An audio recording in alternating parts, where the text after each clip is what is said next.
Reading by Greg Marguerite. What's He Doing in There? By Fritz, Leiber.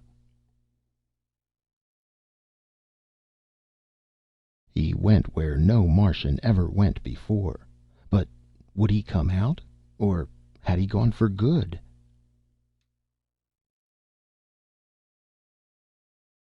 The professor was congratulating Earth's first visitor from another planet on his wisdom in getting in touch with a cultural anthropologist before contacting any other scientists, or governments, God forbid, and in learning English from radio and TV before landing from his orbit-parked rocket, when the Martian stood up and said hesitantly, "Excuse me, please, but where is it?"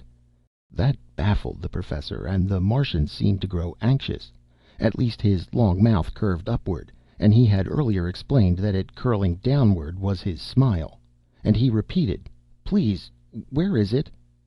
He was surprisingly humanoid in most respects, but his complexion was textured so like the rich dark armchair he'd just been occupying that the professor's pinstriped gray suit, which he had eagerly consented to wear, seemed an arbitrary interruption between him and the chair, a sort of Mother Hubbard dress on a phantom conjured from its leather. The professor's wife, always a perceptive hostess, came to her husband's rescue by saying with equal rapidity, "Top of the stairs, end of the hall, last door." The Martian's mouth curled happily downward, and he said, "Thank you very much," and was off. Comprehension burst on the professor. He caught up with his guest at the foot of the stairs. "Here, I'll show you the way," he said. "No, I can find it myself, thank you," the Martian assured him. Something rather final in the Martian's tone made the professor desist, and after watching his visitor sway up the stairs with an almost hypnotic, softly jogging movement, he rejoined his wife in the study, saying wonderingly, "Who'd have thought it, by George, function taboos as strict as our own." "I'm glad some of your professional visitors maintain 'em," his wife said darkly. "But this one's from Mars, darling, and to find out he's, well, similar in an aspect of his life is as thrilling as the discovery that water is burned hydrogen. When I think of the day, not far distant, when I'll put his entries in the cross-cultural index." He was still rhapsodizing when the professor's little son raced in. "Pop, the Martian's gone in the bathroom." "Hush, dear, manners." Now it's perfectly natural, darling, that the boy should notice and be excited. Yes, son, the Martian's not so very different from us. "Oh, certainly," the professor's wife said with a trace of bitterness. "I don't imagine his turquoise complexion will cause any comments at all when you bring him to a faculty reception. They'll just figure he's had a hard night, and that he's got that baby elephant nose sniffing around for assistant professorships." "Really, darling, he probably thinks of our noses as disagreeably amputated and paralyzed." "Well, anyway, Pop, he's in the bathroom. I followed him when he squiggled upstairs." "Now, son, you shouldn't have done that. He's on a strange planet, and it might make him nervous if he thought he was being spied on. We must show him every courtesy." "By George, I can't wait to discuss these things with Ackerly Ramsbottom. When I think of how much more this encounter has to give the anthropologist than even the physicist or astronomer." He was still going strong on his second rhapsody when he was interrupted by another high-speed entrance. It was the professor's coltish daughter. "Mom, Pop, the Martians—" "Hush, dear, we know." The professor's coltish daughter regained her adolescent poise, which was considerable. "Well, he's still in there," she said. "I just tried the door and it was locked." "I'm glad it was," the professor said, while his wife added, "Yes, you can't be sure what—" and caught herself. "Really, dear, that was very bad manners." "I thought he'd come downstairs long ago," her daughter explained. "He's been in there an awfully long time. It must have been a half hour ago that I saw him gyre and gimble upstairs in that real gone way he has, with Nosy here following him." The professor's coltish daughter was currently soaking up both Jive and Alice. When the professor checked his wristwatch, his expression grew troubled. "By George, he is taking his time. Though, of course, we don't know how much time Martians— I wonder." "I listened for a while, Pop," his son volunteered. "He was running the water a lot." "Running the water, eh? We know Mars is a water-starved planet. I suppose that in the presence of unlimited water he might be seized by a kind of madness and—" "But he seemed so well adjusted." Then his wife spoke, voicing all their thoughts. Her outlook on life gave her a naturally sepulchral voice. "What's he doing in there?" 20 minutes, and at least as many fantastic suggestions later, the Professor glanced again at his watch and nerved himself for action. Motioning his family aside, he mounted the stairs and tiptoed down the hall. He paused only once to shake his head and mutter under his breath, "By George, I wish I had Fenchurch or von Gottschalk here. They're a shade better than I am on intercultural contracts, especially taboo breakings and affronts." His family followed him at a short distance. The Professor stopped in front of the bathroom door. Everything was quiet as death.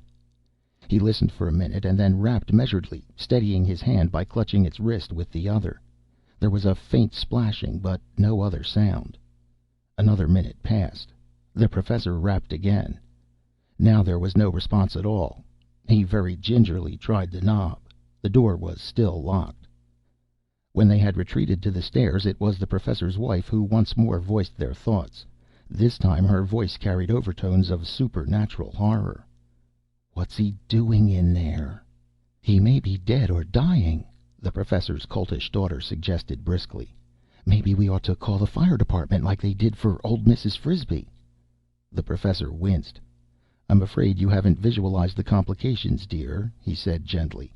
"No one but ourselves knows that the Martian is on Earth, or even has the slightest inkling that interplanetary travel has been achieved. Whatever we do, it will have to be on our own. But to break in on a creature engaged in, well, we don't know what primal private activity, is still against all anthropological practice. Still—" "Dying's a primal activity," his daughter said crisply. "So's ritual bathing before mass murder," his wife added. "Please." "Still, as I was about to say, we do have the moral duty to succor him, if, as you all too reasonably suggest, he has been incapacitated by a germ or virus, or, more likely, by some simple environmental factor, such as Earth's greater gravity." "Tell you what, Pop, I can look in the bathroom window and see what he's doing. All I have to do is crawl out of my bedroom window and along the gutter a little ways. It's safe as houses." The Professor's question, beginning with, "Son, how do you know," died unuttered, and he refused to notice the words his daughter was voicing silently at her brother.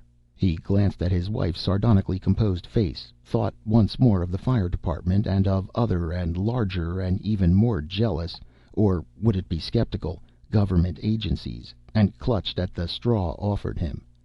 10 minutes later he was quite unnecessarily assisting his son back through the bedroom window.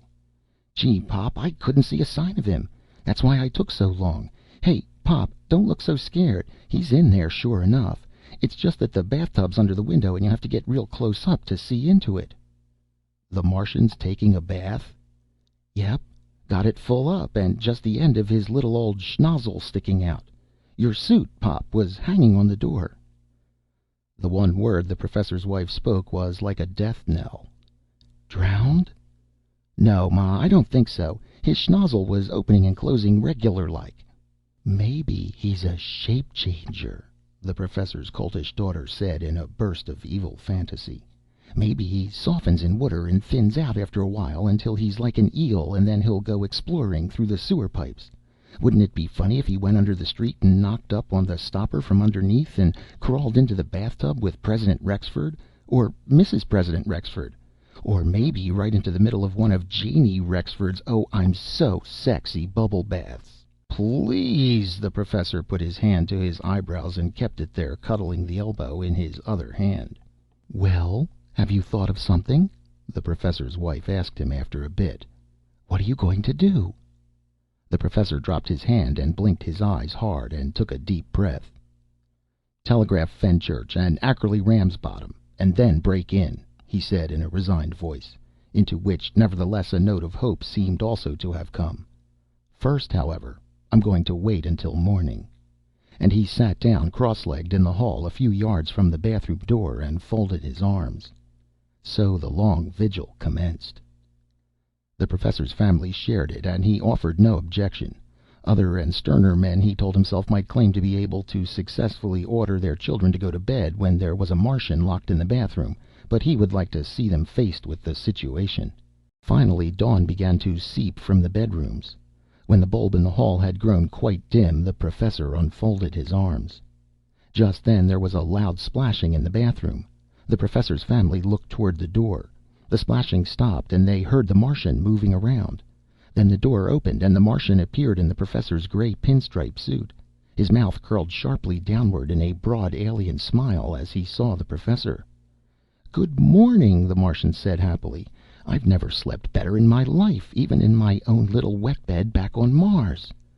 He looked around more closely, and his mouth straightened. "But where did you all sleep?" he asked. "Don't tell me you stayed dry all night. You didn't give up your only bed to me." His mouth curled upward in misery. "Oh, dear," he said. "I'm afraid I've made a mistake somehow. Yet I don't understand how. Before I studied you, I didn't know what your sleeping habits would be, but that question was answered for me. In fact, it looked so reassuringly homelike when I saw those brief TV scenes of your females ready for sleep in their little tubs. Of course, on Mars, only the fortunate can always be sure of sleeping wet. But here, with your abundance of water, I thought there would be wet beds for all." He paused. "It's true I had some doubts last night, wondering if I'd used the right words and all, but then when you rapped good night to me, I splashed the sentiment back at you and went to sleep in a wink. But I'm afraid that somewhere I've blundered and—" "No, no, dear chap," the Professor managed to say. He had been waving his hand in a gentle circle for some time in token that he wanted to interrupt. "Everything is quite all right. It's true we stayed up all night, but please consider that as a watch, an honor guard, by George, which we kept to indicate our esteem."